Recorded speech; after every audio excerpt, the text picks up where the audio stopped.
Yes, अपन इस lecture में जो प्रीवियस जो हमारे पास हो गया था उससे आगे डिस्कस करेंगे। इससे पहले वाले में अपन ने डिस्कस कर लिया था energy distribution between macroscopic systems, energy distribution between macroscopic system. और जब अपन ने वहाँ पर डिस्कस किया तो हमारे पास में दो मोस्ट इंपॉर्टेंट क्वांटिटी ऑब्टेन हुई थी, उसके ऊपर अपन डिस्कस कर लेते हैं। फर्स्ट क्वांटिटी थी एक बीटा पैरामीटर आया था, बीटा प्राचल। क्या आया था? एक बीटा पैरामीटर, और इसकी वैल्यू क्या थी? 1/kT। जो अपन ने पहले जो पढ़ लिया उसको एक बार में रिवाइज करवा रहा हूँ। बीटा जूल क्या आया था? 1/kT। और ये बीटा अपन ने किसको कंसिडर किया था? वो था del/del log ऑफ ओम ई। यहाँ पर ओम क्या था? Number of possible accessible states. क्या थी? Accessible state. ठीक है। अब देखिए एक क्वांटिटी आपके पास में आई थी S = K log of ohm ई। ठीक है, ये क्या था? एक एंट्रोपी की टर्म आ गई थी। और आप फिर मैंने लास्ट में डिस्कस भी किया था कि S प्रोपोर्शनल क्या है? log ऑफ ओम ई। ठीक है, इसका मतलब यहाँ पर देखिए जितने नंबर ऑफ, ये क्या एसेसिबल स्टेट्स है, एनर्जी बढ़ेगी, एसेसिबल स्टेट्स बढ़ेगी, एसेसिबल स्टेट्स बढ़ेगी, एंट्रोपी भी बढ़ेगी। अब नंबर ऑफ जो एनर्जी लेवल्स है, एनर्जी लेवल्स बढ़ने का कारण क्या है? कि वहाँ पर रैंडमनेस बढ़ रही है। एनर्जी लेवल्स बढ़ने का कारण क्या है? कि वहाँ पर रैंडमनेस बढ़ रही है। तो एंट्रोपी किसको मेजर करता है? किसी भी सिस्टम की रैंडमनेस को, किसी भी सिस्टम की रैंडमनेस को एंट्रोपी क्या करता है? मेजर करता है। या अपन ये कहे कि रैंडमनेस को अपन एंट्रोपी के द्वारा शो करते हैं।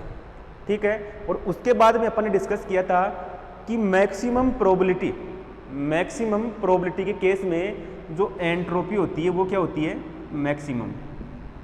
मैक्सिमम प्रोबेबिलिटी के केस में जो एंट्रोपी होती है वो क्या होती है? मैक्सिमम। यहाँ तक अपन ने डिस्कस कर लिया था। ये 2-3 फॉर्मूले थे तो वो इंपॉर्टेंट थे, इन्हीं का यूज आगे होगा भी।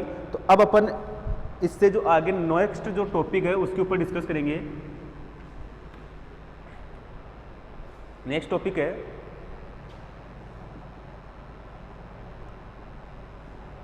Absolute temperature and zeroth law of thermodynamics. Zeroth law of thermodynamics.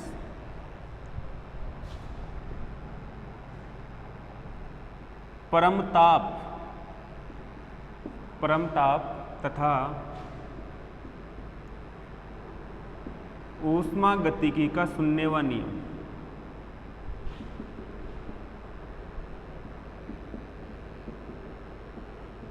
ऊष्मागतिकी का शून्यवा नियम। इसमें देखिए क्या है?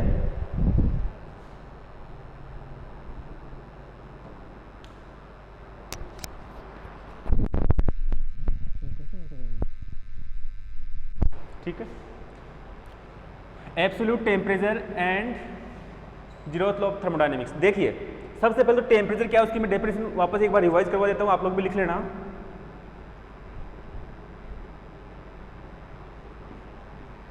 किसी निकाय का वह भौतिक गुण, किसी निकाय का वह भौतिक गुण जिससे उसकी शीतलता एवं गर्माहट का अनुभव होता है, गर्माहट का अनुभव होता है, ताप कहलाता है, ताप कहलाता है। लिख लेना, that physical property of system by which we feels the coldness and hotness of system known as temperature. ठीक है, अब देखिए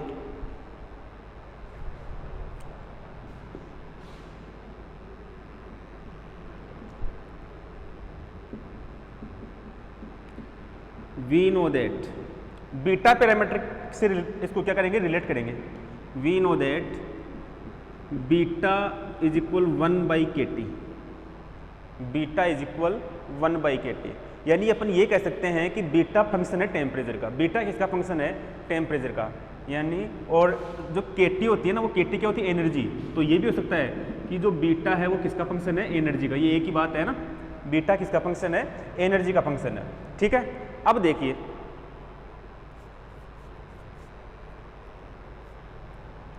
कैसे शो करेंगे।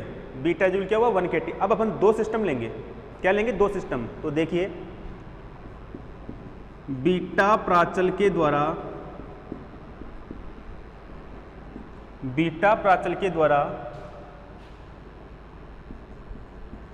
निकायों के मध्य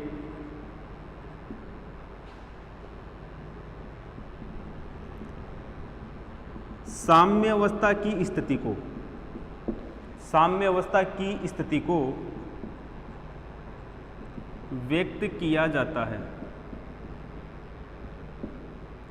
साम्य अवस्था की स्थिति को व्यक्त किया जाता है by beta parameter. By beta parameter we can explain, we can show या represent the equilibrium between two systems, between systems. ठीक है, कैसे करते हैं वो देखो, किया जाता है। फर्स्ट, यदि दो निकायों के, मैं यहां पर एक बार कंसीडर कर दूं, मान लीजिए मेरे पास में दो बीटा पैरामीटर है। कितने हैं? दो बीटा पैरामीटर। एक को लिख दिया बीटा है 1 इज इक्वल क्या होगा? 1/kT1 हो गया ना। एक दूसरा बीटा 2 क्या हो जाएगा? 1/kT2। अब आप खुद देख सकते हो, यदि बीटा 1 और बीटा 2 बराबर होंगे, बीटा 1 और बीटा 2 बराबर, तो T1 बराबर क्या होगा? T2 होगा। बीटा 1 और बीटा 2 यदि इक्वल होंगे तो T1 और T2 भी क्या होंगे? इक्वल। तो इस कंडीशन में क्या हो जाएगा? इस कंडीशन में दोनों के जो टेम्परेचर है, दोनों को टेम्परेचर का मतलब थर्मल इक्विलिब्रियम स्टेट में होंगे। किस में होंगे? थर्मल इक्विलिब्रियम स्टेट में। और दोनों यदि नॉट इक्वल है तो T1 और T2 भी क्या होंगे? Not equal. तो उस कंडीशन में ये क्या होंगे? इक्विलिब्रियम स्टेट में नहीं होंगे। अब यदि अपन इनमें इंटरेक्शन करा दे, अन्योन्य क्रिया करा दे, क्या करा दे? अन्योन्य क्रिया, तो उस कंडीशन में क्या होगा? दोनों में हीट ट्रांसफर होगा। कब तक होगा? जब तक बीटा 1 और बीटा 2 बराबर नहीं हो जाए, जब तक कि टोटल जो सिस्टम है वो क्या ना हो जाए? इक्विलिब्रियम स्टेट में नहीं आ जाए। यदि दो निकायों के बीटा प्राचल समान होते हैं तो, दो निकायों के बीटा प्राचल समान होते हैं तो वे निकाय ऊष्मीय साम्य अवस्था में होते हैं।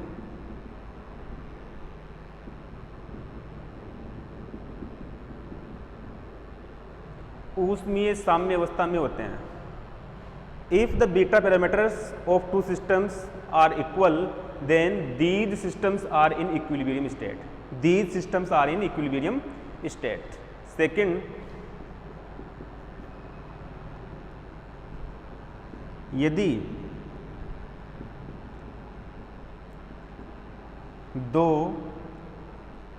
दो भिन्न बीटा प्राचलों, दो भिन्न अलग अलग भिन्न बीटा प्राचलों के निकायों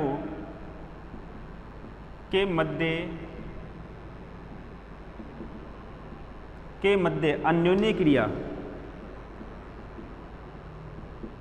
होती है तो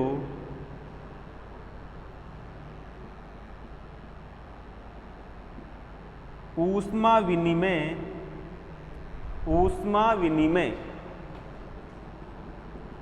तब तक होता है जब तक कि दोनों निकायों के बीटा प्राचल समान नहीं हो जाते। यानी कहने का मतलब यह है कि यदि दो सिस्टम है, दोनों को टेम्परेचर डिफरेंट है, तो दोनों को यदि अपन आपस में कंबाइन कर दें तो हीट का एक्सचेंज तब तक होगा जब तक कि दोनों की हीट इक्वल नहीं हो जाए। और दोनों की हीट इक्वल होने का मतलब है कि टेम्परेचर इक्वल होना, और टेम्परेचर इक्वल होने का मतलब है कि वहाँ पर इक्विलिब्रियम स्टेट हो जाना। ठीक है, और इक्विलिब्रियम स्टेट बीटा पैरामीटर अपने आप क्या हो जाएंगे? कांस्टेंट। यहाँ पर आपको ये लिखना है इंग्लिश मीडियम वाले को, if beta parameters of two systems are different and there is a interaction between them, then heat exchange till that both the beta parameter of both system becomes equal. ठीक है ना, ये लिख लेना। अब आगे देखो, तो इसका मतलब क्या है? इसका मतलब ये है कि बीटा पैरामीटर के द्वारा अपन किसी सिस्टम की साम्य अवस्था को डिफाइन कर सकते हैं। बीटा पैरामीटर के द्वारा क्या कर सकते हैं? किसी सिस्टम की साम्य अवस्था को डिफाइन, इक्विलिब्रियम स्टेट को डिफाइन कर सकते हैं। तो यहां तक हो गया। अब आगे देखिए,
अतः बीटा प्राचल के द्वारा किसी निकाय की साम्य अवस्था को परिभाषित किया जाता है। So using beta parameter we define the equilibrium state of system. So using beta parameter we define equilibrium state of system. Since beta is equal क्या होता है? 1 by kt। यहाँ T को निकाय का परमताप कहते हैं। Here T is known as absolute temperature of system। यानी कहने का मतलब यह है कि बीटा प्राचल से संबंधित ताप को क्या कहते हैं अपन? परम ताप। The temperature relative to beta parameter is known as absolute temperature. ठीक है, अब इसकी क्या क्या प्रॉपर्टीज है वो देखो।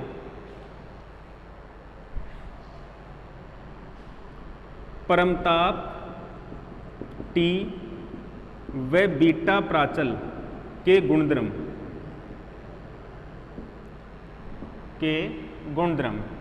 प्रॉपर्टीज ऑफ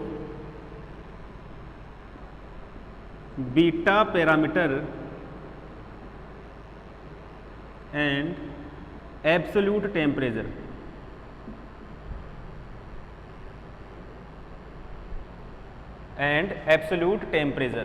ठीक है, फर्स्ट देखिए। आपके पास में क्या आया? बीटा इक्वल आया 1 by kt। ठीक है, और बीटा की वैल्यू क्या थी? Del of E log of ohm E, ये आया था ना।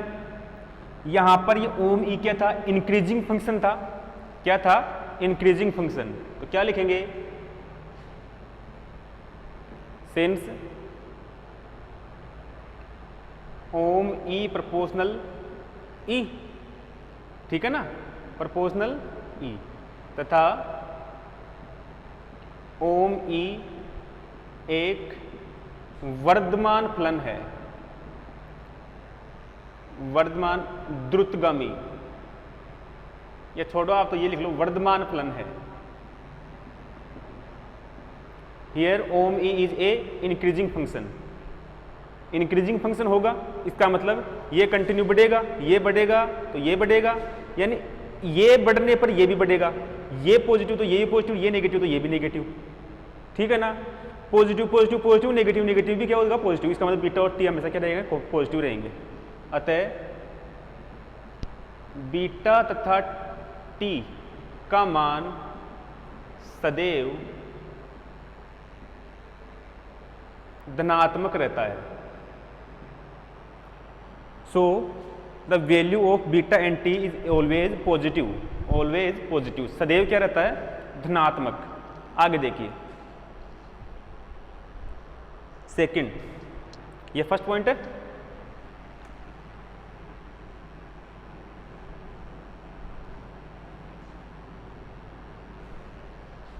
सेकंड पॉइंट देखिए भाई,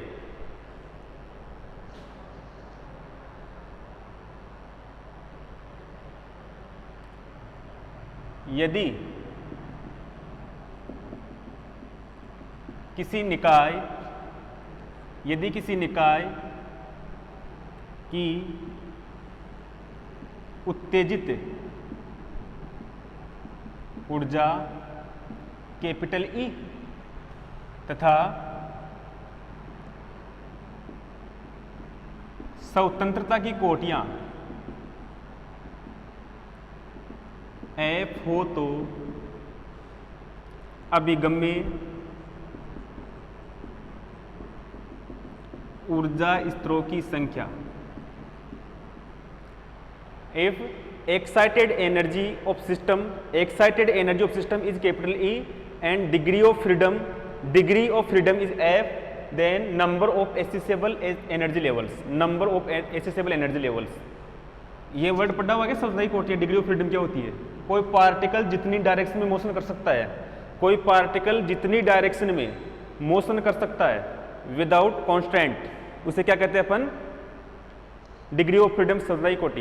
यदि कोई पार्टिकल एक डायरेक्शन में जा रहा है तो उसका मतलब डिग्री ऑफ फ्रीडम क्या वो 1 हो गया, एक्स में भी जा रहा है वाई में जा रहा तो वो 2 हो गया, जेड में जा रहा तो वो 3 हो गया, इस प्रकार से है ना, ठीक है।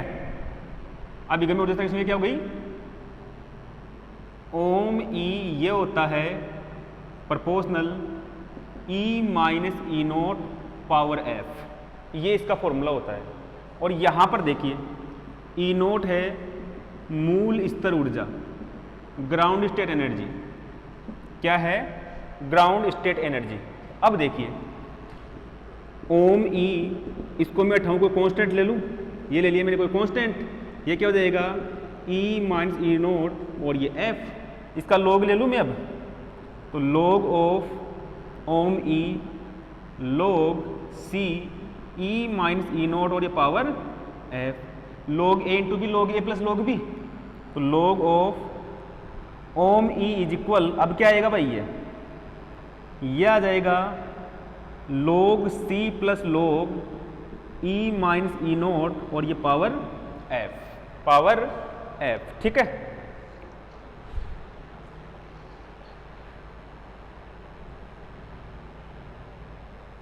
अब आगे देखिए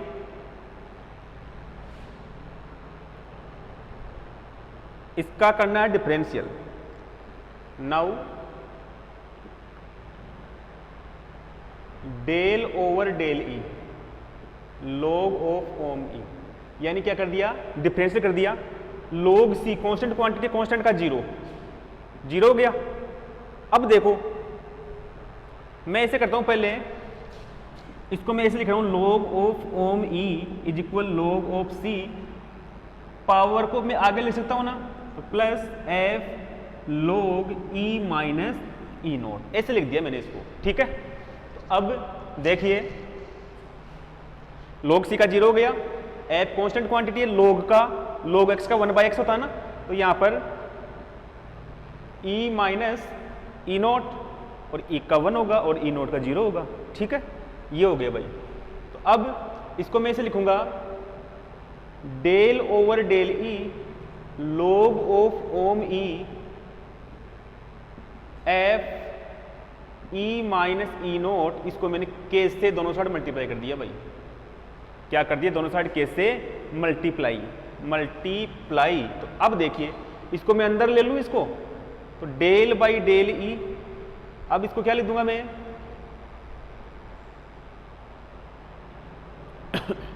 इसको लिख दूंगा मैं के। एक बात और ध्यान देना, यहां पर ये जो क्वांटिटी है, इस क्वांटिटी को मैं ऐसे भी लिख सकता हूं। देखो ये क्या होगा? बीटा होगा। क्या होगा ये? बीटा। तो मैं इसको ऐसे भी लिख सकता हूं, बीटा बराबर F E minus E note. ध्यान रखना इसको आगे यूज होगा इसका। इसको मैं क्या लिख सकता हूं? बीटा। तो beta is equal F upon E minus E note लिख सकता हूं ना, नो प्रॉब्लम। ठीक है। अब के को मैंने क्या किया? अंदर मल्टीप्लाई, और ये log of ohm E is equal K F E minus E naught, तो del S over del E. Entropy हो गई है, लेकिन मुझे एंट्रोपी का फिलहाल यहाँ पर कोई यूज नहीं है, तो छोड़ो इसको। एंट्रोपी का यूज नहीं है यहाँ पर, तो मैं इसी को सोल्व कर रहा हूँ भाई। जब एंट्रोपी का यूज नहीं तो उसको बिना फालतू ले क्यों? एंट्रोपी का जब टॉपिक आएगा तब अपन इसको सोल्व कर लेंगे। इसको क्या लिखेंगे? बीटा। तो beta is equal F upon E minus E naught. ठीक है। अब देखो बीटा इज क्या होता है? 1 by K T. Beta is क्या होता है? 1 बाई के टी। ठीक है। इज इक्वल एफ अपॉन, ये कोई इक्वेशन मैं फर्स्ट दे देता हूँ इसको, F upon E minus E naught. ठीक है। तो के T is equal E minus E note by F. क्या इंपॉर्टेंट रिजल्ट आ रहा देखना एक बार। इंपॉर्टेंट फॉर्मूला ही है।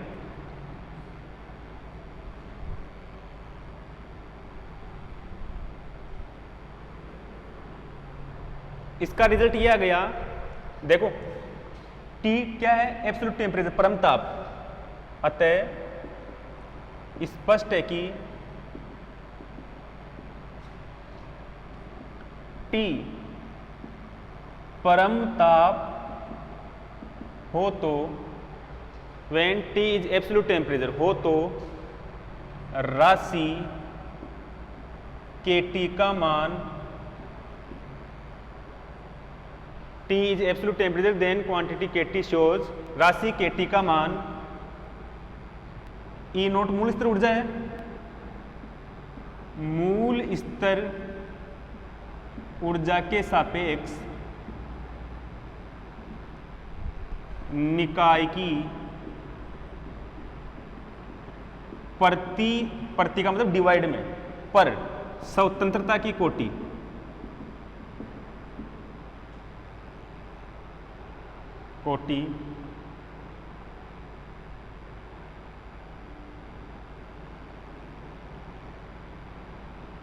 ऊर्जा को व्यक्त करता है।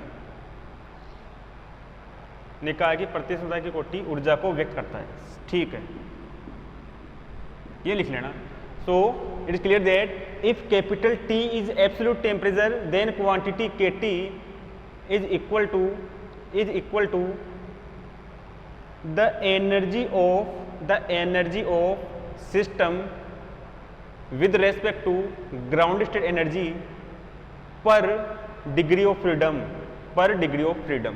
ये है मैं कहने का मतलब यह है कि टोटल एनर्जी क्या थी E, और E में से आपने क्या कर दिया? ग्राउंड स्टेट को उठा दिया। अब क्या बच जाएगी? सिस्टम की एनर्जी ग्राउंड स्टेट के रेस्पेक्ट में, और वो भी प्रति स्वतंत्रता की कोटि के बराबर। यानी एक प्रकार से ये माध्य ऊर्जा को व्यक्त कर रहा है भाई। मैं बता दूं आपको किसको व्यक्त कर रहा है? मीन एनर्जी को, माध्य ऊर्जा को व्यक्त कर रहा है। ये इसका सेकंड पॉइंट। आई थिंक ये समझ में आ गया होगा। थर्ड और लास्ट पॉइंट देखो, लास्ट और थर्ड पॉइंट क्या है आपके पास में? ये आ गया, since beta is equal F upon E minus E naught. आ गया ये? तो मैं क्या कर रहा हूं, इसका E के रेस्पेक्ट में ले रहा हूं partial differential, del beta over del E ले रहा हूं। क्या ले रहा हूं? Del beta over del E. तो क्या हो जाएगा? देखो एफ तो कांस्टेंट, इस पूरे को x मान लो तो 1 बाई एक्स का माइनस 1 अपॉन एक्स स्क्वायर। ठीक है, हो गया ना ये स्क्वायर। और ई का 1 हो जाएगा, ई नोट का 0 हो जाएगा। ये आ गया भाई। ये कोई इक्वेशन कौन सी आ गई, जैसे सेकंड, कौन सी इक्वेशन आ गई, सेकंड इक्वेशन। अब आगे देखो,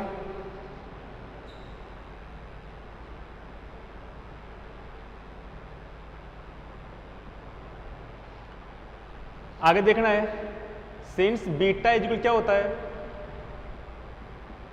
1/kT, beta is equal 1/kT। अब देखो, इसको मैं ऐसे कर सकता हूं क्या, डेल बीटा और डेल टी, क्या वैल्यू आएगी भाई, ये डेल बीटा और डेल टी की वैल्यू क्या आएगी, यह आएगा -1/kT स्क्वायर, -1/kT स्क्वायर। सही है। फिर देखो आगे, del beta over del T, इसको मैंने डेल ई से ऊपर नीचे मल्टीप्लाई कर दिया भाई, कोई दिक्कत नहीं। अब -1/kT स्क्वायर, ठीक है।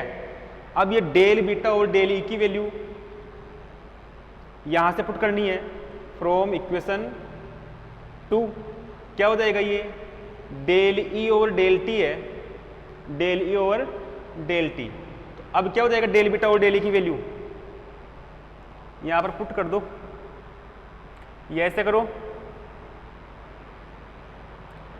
डेल टी और डेल ई देख लो,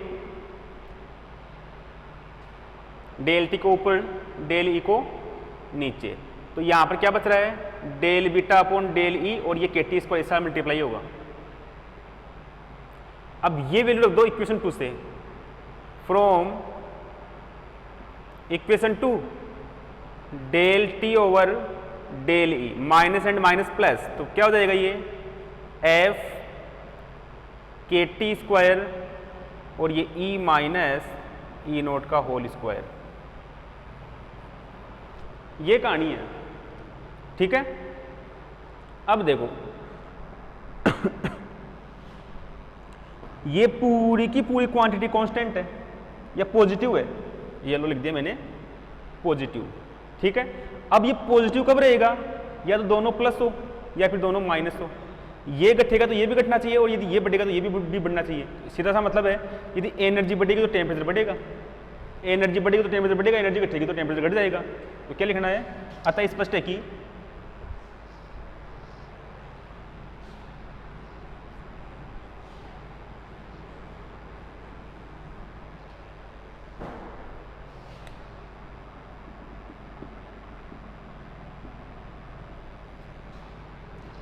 निकाय की ऊर्जा में वृद्धि होने पर परम ताप में भी वृद्धि होती है।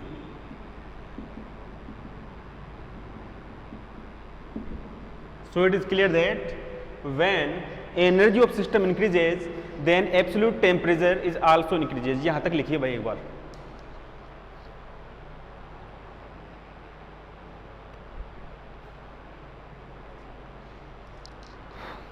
ठीक है भाई, आई थिंक ये समझ में आ गया होगा। नेक्स्ट देखते हैं अपन स्मॉल हीट ट्रांसफर, ठीक है ना, ठीक है।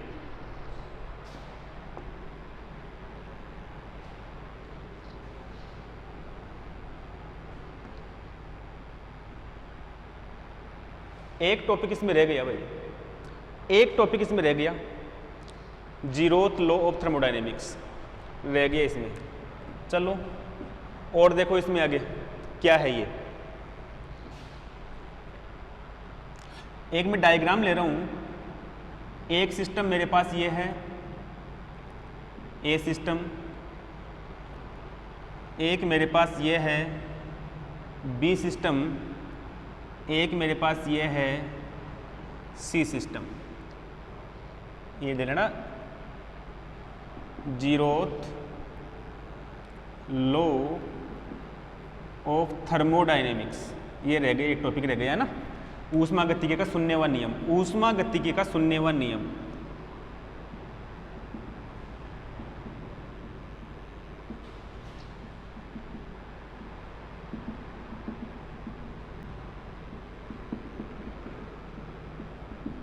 शून्यवा नियम, ठीक है ना। देखो ये 3 सिस्टम है,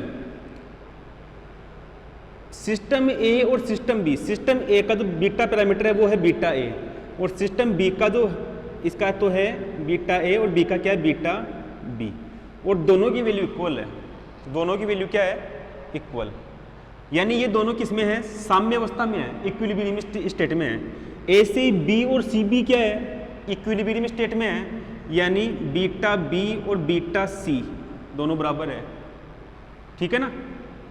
ए और बी इक्विलिब्रियम स्टेट में है, बी और सी भी इक्विलिब्रियम स्टेट में, तो सीधा सा मतलब ये है कि ये भी क्या होंगे इक्विलिब्रियम स्टेट में होंगे। क्या होंगे इक्विलिब्रियम स्टेट में। देखो भाई सीधा सा ये है भाई बीटा ए बराबर क्या हो गया बीटा बी हो गया ना ये, और बीटा बी बराबर क्या है बीटा सी, तो ये दोनों भी तो अपने आप बराबर हो गए ना ये, तो यानी बीटा ए बराबर बीटा सी। कहने का मतलब अर्थ देखो यहाँ पर, इसका मतलब ये है यदि कोई एक सिस्टम है और वो सिस्टम दो अलग अलग के साथ में, वो सिस्टम क्या है दो अलग अलग के साथ में उसमें साम्य अवस्था में है, तो इसका मतलब ये है कि ये दोनों भी उसमें साम्य अवस्था में होंगे। ये ए इन दोनों के साथ साम्य अवस्था में है, तो ये दोनों भी क्या आपस में साम्य अवस्था में है। ये है ऊष्मागतिकी का जीरोथ लॉ, शून्यवा नियम। क्या लिखेंगे, माना निकाय ए बी व सी के बीटा प्राचल क्रम से बीटा ए बीटा बी व बीटा सी है। Let beta parameter of systems A B C are, beta parameter of system A B C are beta A beta B and beta C respectively है। यदि निकाय ए व B साम्य अवस्था में है, तो यदि निकाय ए निकाय बी व सी के साथ, बी व सी के साथ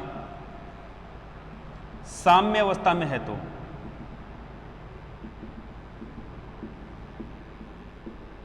निकाय ए क्या बी और सी के साथ साम्य अवस्था में, if system A is in equilibrium state with system B and C, then A किसके साथ में है बी के साथ में है, और ए से ए किसके साथ में है सी के साथ में भी है।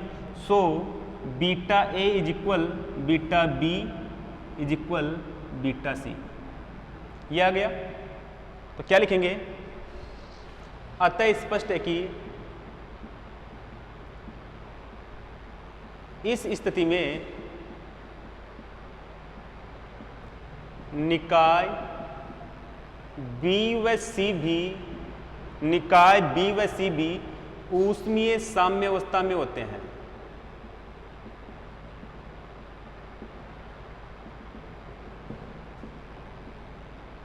ऊष्मीय साम्य अवस्था में होते हैं। So it is clear that in this situation system B and C also in thermal equilibrium state, अतः यदि निकाय ए निकाय बी व सी के साथ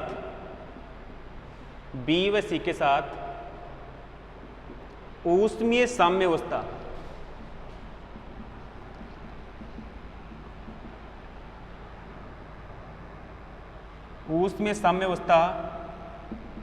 में हो, तो निकाय बी व सी भी आपस में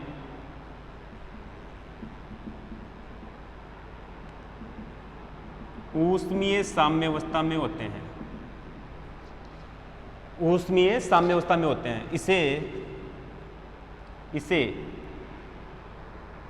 क्या कहते हैं, ऊष्मागतिकी का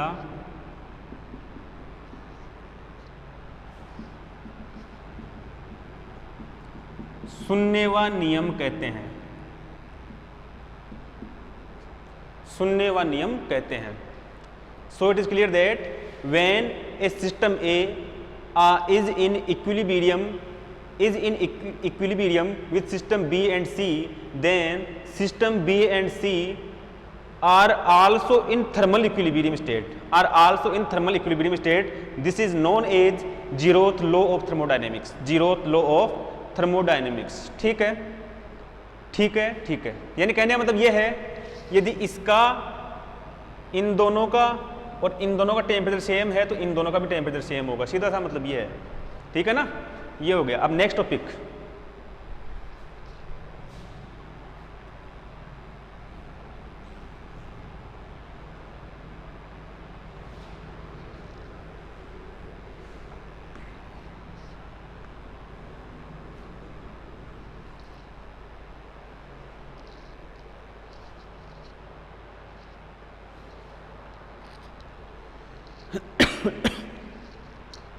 नेक्स्ट है स्मॉल हीट ट्रांसफर।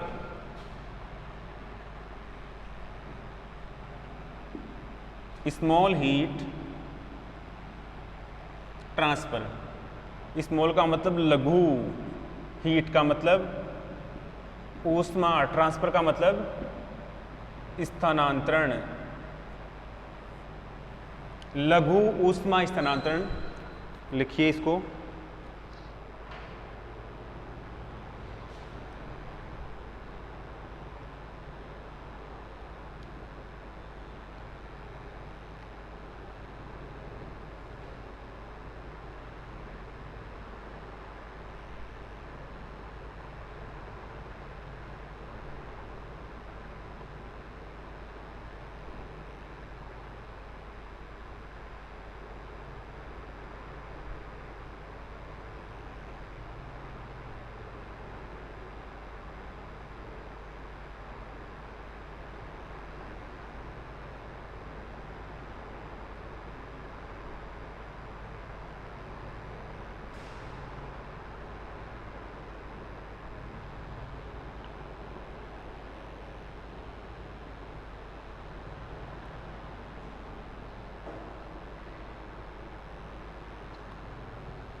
देखिए भाई,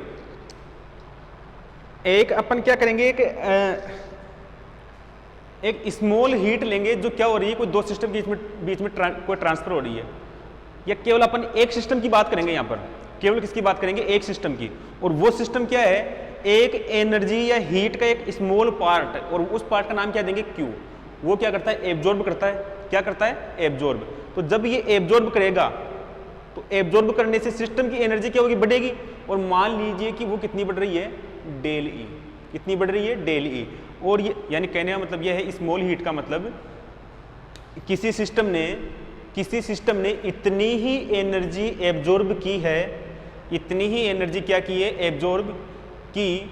वो जो एब्जॉर्ब एनर्जी है वो जो पहले से एनर्जी के कंपेयर में बहुत कम है। क्या है, बहुत कम।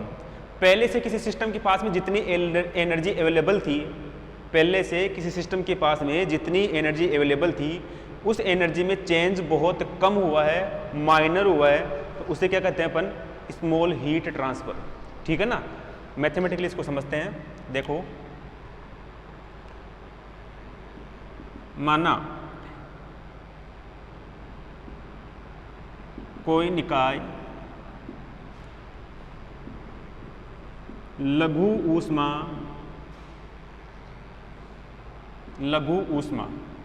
Q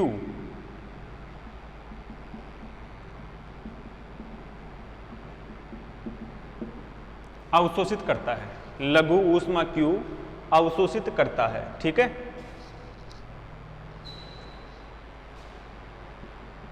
यदि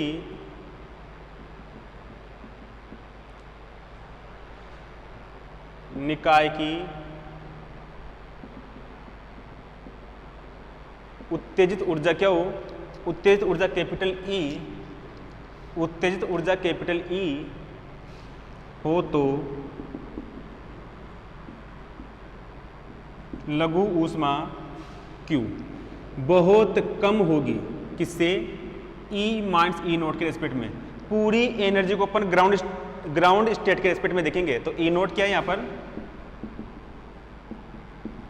मूल स्तर ऊर्जा, ग्राउंड स्टेट एनर्जी। ई नोट क्या है, ग्राउंड स्टेट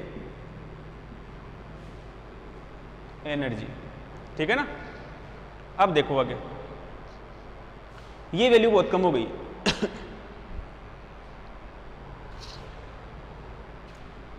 इसको अपन ये भी कह सकते हैं क्यू डिवाइड, इसका बाद में यूज होगा E naught very very very less than 1, और ये कोई इक्वेशन 1, ठीक है ना। पहले से उसके पास में जो एनर्जी थी, उस एनर्जी के रेस्पेक्ट में जो हीट जो एक्सचेंज हुआ है, जो ट्रांसफर हुआ है, वो क्या है, बहुत कम है, ठीक है ना। इसे क्या कहते हैं अपन, स्मॉल हीट ट्रांसफर, लघु ऊष्मा स्थानांतरण। If an system A small heat capital Q absorb, small heat capital Q absorb if excited energy of system is capital E, then small heat, ये लिख लेना, ठीक है ना। अब आगे देखो इसको, अब आगे देखो,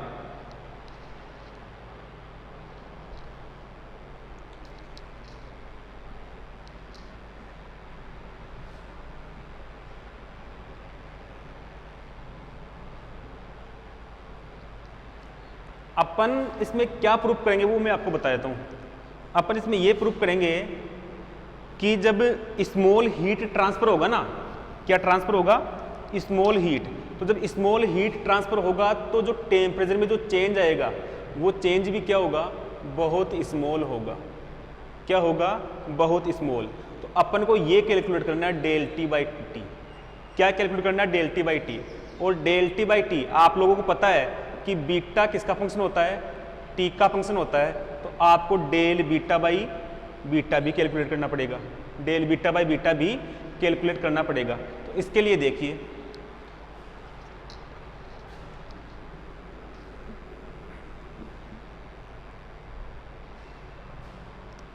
सिंस आपके पास में जो बीटा था, बीटा क्या था, बीटा था डेल ओवर डेल ई और log of ohm E, log of ohm E. Beta is equal del by del E log of M ohm E. एक फॉर्मूला था आपके पास में, beta is equal 1 by K T, beta is equal 1 by K T. ये 2-3 फॉर्मूले थे, इन्हीं का यूज होगा और कुछ यूज नहीं होगा। एक इससे पहले आपके पास में ये इक्वेशन भी आई थी। क्या इक्वेशन आई थी, since beta is equal F upon E minus E note, ये इक्वेशन भी आई थी। तो अब देखिए भाई, अब देखिए इसको, ये कोई इक्वेशन 1, इक्वेशन 1, सिंस बीटा किसका फंक्शन होता है, एनर्जी का फंक्शन होता है। बीटा किसका फंक्शन होता है, एनर्जी का फंक्शन। तो डी बीटा की वैल्यू क्या आएगी, पार्शियल डिफरेंशियल लेना है ना इसका, del beta by del E into DE into DE, यही होता फॉर्मूला, ठीक है। ये कोई इक्वेशन 1, सॉरी 2, इक्वेशन 2। आगे देखो, now from equation 1 del beta by del E की वैल्यू कैलकुलेट करनी है। क्या वैल्यू आएगी, ये वैल्यू आएगी minus F upon E minus E naught का होल स्क्वायर, ठीक है। बस ये आएगी, del beta by del E की वैल्यू आ गई। अब ये वैल्यू कहाँ पर, इसको अपन ये भी लिख सकते हैं, del beta by del E is equal minus F upon E minus E naught 1 E minus, ये भी इसको लिख सकते हैं। अब ये वैल्यू वापस क्या हो गई, बीटा, क्या हो गई, बीटा। तो del beta over del E is equal minus beta upon E minus E naught. ठीक है, ई माइनस ई नोट। अब देखो यहां से इसको मैं ये भी तो कर सकता हूं ना, इस डी को नीचे लेके आ जाओ, डी को नीचे, एक ही क्वांटिटी है तो यहां पर मैं इसको लिख दूंगा D beta by beta, sorry D beta by D E, equation 2 से, from two is equal minus beta E minus E naught. ठीक है फिर देखो D beta over beta is equal minus D E over E minus E note.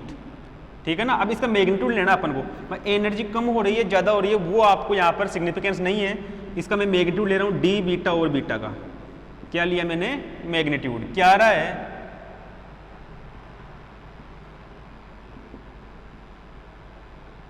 ये value आ गई भाई, D beta over beta. ठीक है ना। अब देखो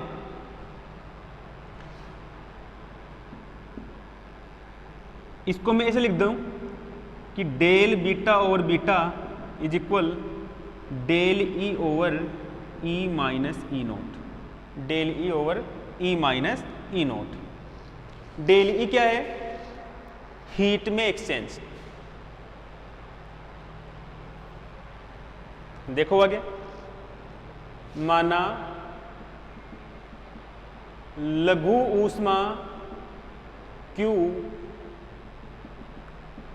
अवशोषित करने के पश्चात, लघु ऊष्मा Q अवशोषित करने के पश्चात निकाय की औसत ऊर्जा में परिवर्तन जितनी लेगा उतना ही क्या हो जाएगा? चेंज हो जाएगा। डेल ई इज इक्वल क्या है? Q। औसत ऊर्जा में परिवर्तन क्या है? Del E is equal Q। Let after absorb small heat Q the change in average energy of system del E is equal Q। So ये फॉर्मूला क्या हो जाएगा? Del beta over beta is equal Q upon E minus E note.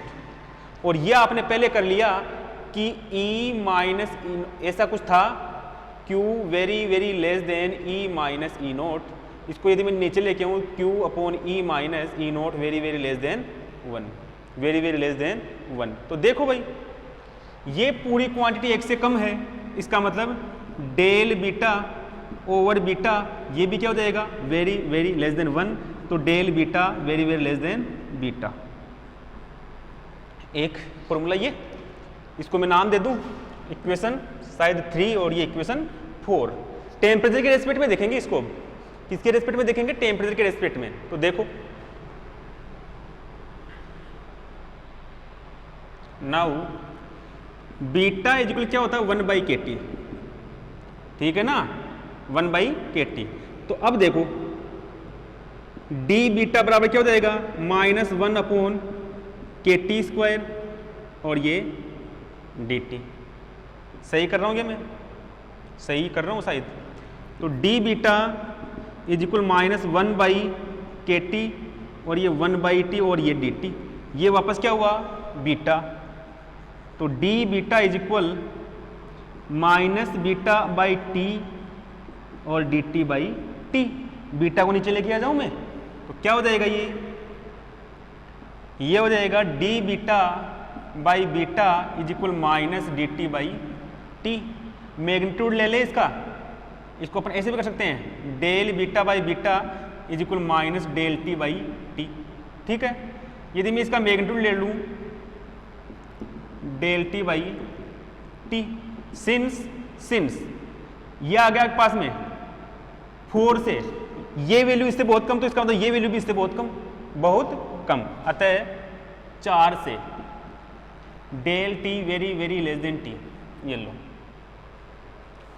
Heat में exchange बहुत कम हुआ तो temperature में change बहुत कम होगा, टेम्परेचर में चेंज बहुत कम होगा। इसको लिख लीजिए, इसको लिखना है केवल।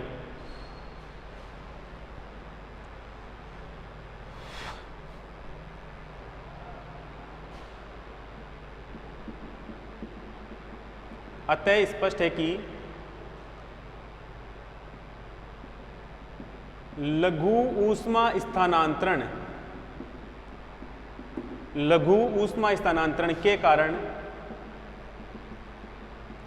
ताप में परिवर्तन अल्प होता है। So it clear that due to small heat transfer the change in temperature is also very small. ठीक है, यहां तक कंप्लीट। इससे आगे अपन क्या करेंगे नेक्स्ट लेक्चर में। ओके।